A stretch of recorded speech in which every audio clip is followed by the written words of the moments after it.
existe entre eso en términos prácticos más allá de lo explícito, digamos. Los padres quieren a su hijo, y son jóvenes también, los hijos quieren a sus padres, digamos. O sea, pero en la práctica como categorías sociales se discriminan de hecho los unos a los otros, digamos. Eh, yo creo que efectivamente hay un contexto hoy que es súper distinto del contexto de 5 o de 6 años atrás. En esto que se llama el malestar social, el malestar cultural, digamos, este cuestionamiento al modelo, creo que también cuestiona las relaciones. Y creo además también que se ha establecido últimamente un tema que por decirlo de algún modo es tal vez la operacionalización de la crisis que tiene que ver con la posmodernidad, en esta lógica que decía Jaime, ¿no? De que parece que la racionalidad no funcionó, ¿no? O sea, ya ok, ahora hay internet, la gente vive más, etcétera, eso es bueno, eh, pero no servía para todo, ¿no?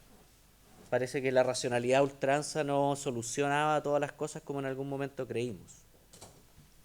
Eh, y desde eso creo que se instala en un tema esa crítica a la racionalidad que tiene que ver con la idea de la diversidad, de múltiples modos.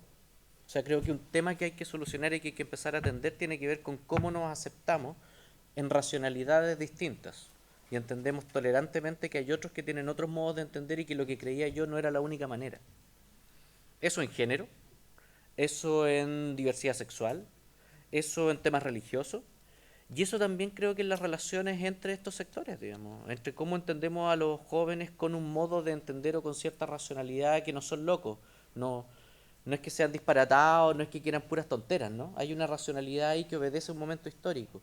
Cómo nosotros como adultos también provocamos, producimos eso. Eh, y los jóvenes también cómo, y ahí creo que es súper importante lo que plantea Jaime, si los jóvenes encuentran espacios para poder decir eso y no se sienten desacreditados cada vez que lo digan, ¿sí? O tienen que andar generando alternativas distintas fuera de los sistemas tradicionales porque no los hay, claro, pues siempre su discurso va a ser disruptivo. Si empiezan a encontrar espacios, si empiezan a sentirse representados, es posible que no sea tan disruptiva la relación, digamos. Eh, tratando de responderte, que no creo que lo haga, por eso te digo que a lo mejor de verdad Mario puede dar una explicación más coherente en eso. Para mí el tema no está en la disolución de las categorías, no está en que ya no existan, digamos, sino más bien en cómo se relacionan de eso y eso creo que obedece a un marco que tiene que ver con una lógica más amplia, digamos, con un modelo que divide, con un modelo que elimina los elementos colectivos, con un modelo que individualiza los problemas.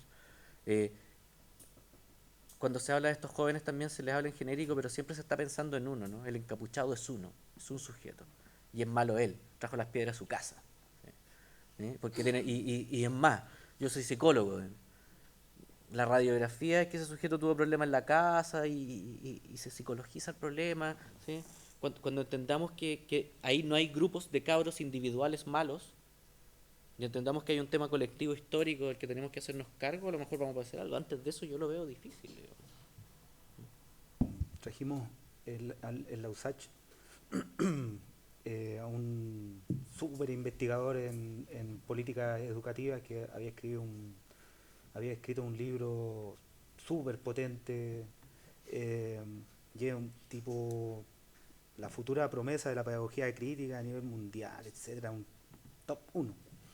Y como anécdota, por esas casualidades de la vida nos encontramos con un intelectual orgánico del sistema escolar chileno desde los 90 hasta hoy. Y entonces el intelectual orgánico, en una actitud también así como desafiante, le dice, ya, pero ¿dónde funciona?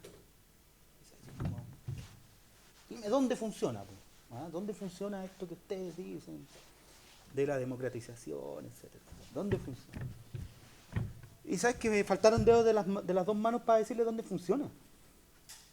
Lo que hacen los profesores en Irlanda, lo que hacen los papás en Irlanda, lo que hacen los papás en Suecia, lo que hacen los profesores en Suecia, lo que hacen ciertos grupos de profesores en Francia, cómo se ha integrado la cultura del maorí en Nueva Zelanda, eh, que incluso hasta los blancos hacen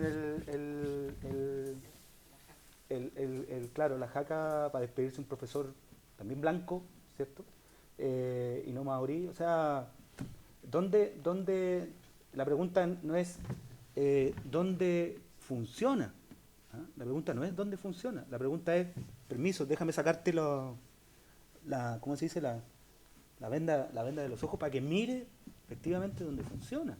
¿Mm? Ahora, desde el punto de vista conceptual, crítica y utopía son dos categorías que están siempre en tensión, y la utopía es siempre un ideal normativo regulativo, por decirlo de alguna manera. No es algo alcanzable, pero es algo regulativo y normativo, ¿ah? Desde el punto de vista conceptual. Pero si miramos sistemas escolares o lugares en algunos sistemas escolares nos vamos a encontrar con experiencias maravillosas. O sea, nos vamos a encontrar con profesores en Francia que dicen, oye, vienen a medirnos los grados de victimización. ¿Sabe qué? Usted no entra a mi sala. Usted no entra a mi sala a medir victimización aquí en la sala. Porque después van a decir que los pobres son los más violentos, por ejemplo. ¿Ah? Que los pobres son los más violentos. Y ya sabemos quiénes son los pobres en Francia. Los inmigrantes, los árabes, ¿cierto? ¿Ah? ¿Y quiénes son los más pobres en Estados Unidos? Los latinos, los mexicanos, si no, pregúntele a Donald Trump. Entonces, una cosa, pero si miramos los sistemas, hacemos trabajo comparativo de verdad, no esta cosa de mirar, no esta cosa a la Brunner, sino mirar comparativamente los sistemas escolares, vamos a encontrarnos con sorpresas bastante positivas. Y digo esto también si es que miramos nuestro sistema escolar, si miramos nuestros colegios. ¿Ah?